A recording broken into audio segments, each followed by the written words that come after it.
Hello and welcome to this quick video review of this, which is an LED moving head which has 7 10-watt RGBW Cree LEDs.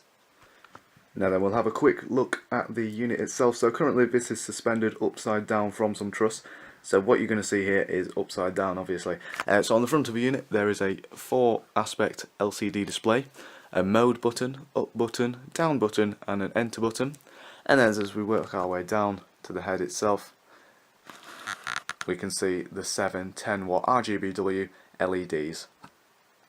On the back of the unit there is a 3-pin DMX in, DMX out, and then of course a standard 3-pin IEC power in. And then once again, as we work our way down to the back this time of the moving head unit, there is a nice fan there just to keep the LEDs cool. Now then, on the base of the unit, or on the top if you're suspending it from truss like I am, there is another fan there to keep all the electronic components cool inside the sort of processing area, which is the bottom of the unit. And then there are 4 nice rubber feet, so if you did want to rest this on the floor, rest it on top of something, then it's perfect for that. And then of course there is a supplied Omega bracket there, which is what I'm currently suspending it from. Now then, the Omega bracket that came with mine, some of them were too small, some of them were too big. I've actually got 4 of these units, but it's nothing that a hammer and a vice did not sort out. Now then, there's no fancy packaging, it doesn't come in a fancy box or anything, you just get a plain cardboard box when it comes. I mean, it is well packaged, there's plenty of polystyrene to keep them protected.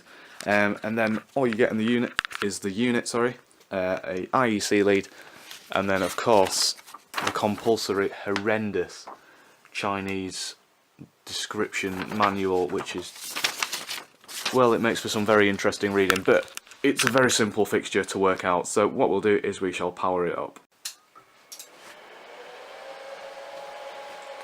So on power up, this screen illuminates, and then the motors themselves all realign so that the light knows where it is. Sometimes the fans are a little bit loud when it's starting up. However, I've not had any problems with this, as after about 10 seconds, once they've got up and running, they quieten down.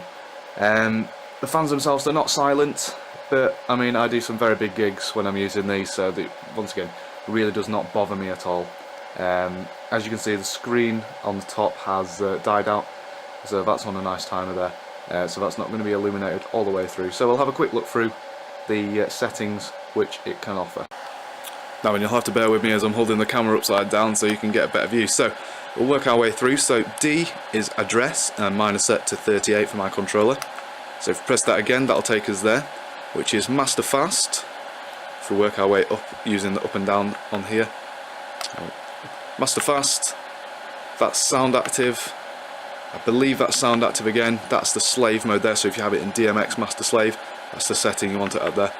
And then that's the master slow show. So these are all the self programs for it to run through on its own. So the next one is to reverse the pan. So by using this, you can either use the up and down, as you can see, to engage or disengage that. Next one is the same again, but for the tilt. And then honestly, I'm not sure what that is.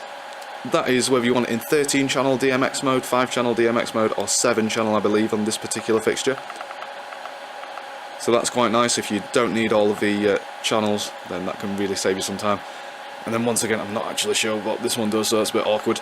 And then I think, oh, that's the tilt limit, sorry, the pan and tilt limit, there we go. I knew what it meant really. And that's the reset, so that's to reset it.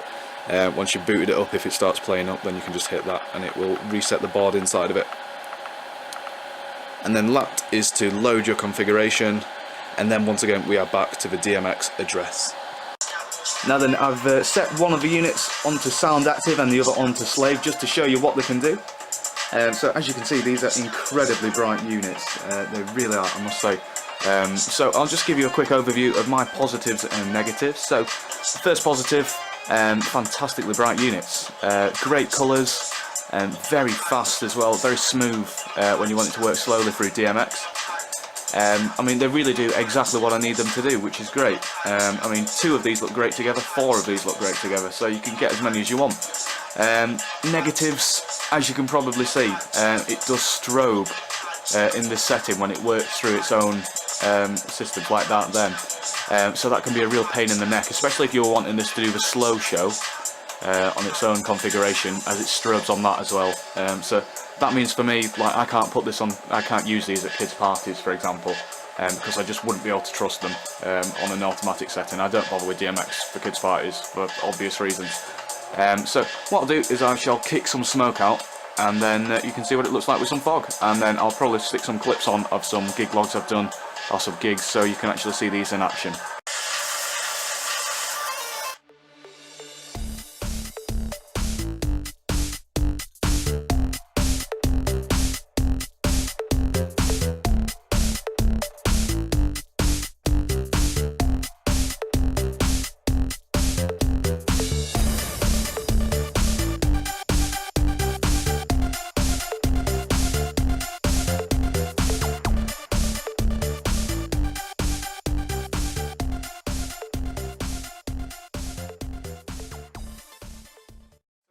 That's my overview for you of my mini moving head washers there. So like I say, it's fantastic, it's very bright. I mean, I do some pretty big venues now, so these really do fit the bill, especially when I've got 4 of them. You can create some fantastic effects and some fantastic lighting shows. So, don't know, maybe if you want some, I definitely recommend them. But just a couple of things to note. Do be aware that these are Chinese units, so the components aren't going to be great quality. I mean, the build quality is pretty solid, to be fair, but stuff like the IEC lead that comes in the box with them, you're going to want to get rid of that. You're going to want to get some proper ones, because I've tested them myself with a small pack tester and they failed, which is very common for Chinese leads. They're not brilliant. But yeah, like I said, overall fantastic, very, very good, very flexible, especially with the DMX. So if you've got any questions or anything like that, please leave them in the comments below. Hopefully you've enjoyed this. Sorry there's not been a massive amount of videos of late, but I've been absolutely jam-packed. My diary is absolutely full, so I might try and get some this week, a gig log in this week, but I can't promise anything. So once again, thanks very much for watching. Hopefully you've enjoyed it.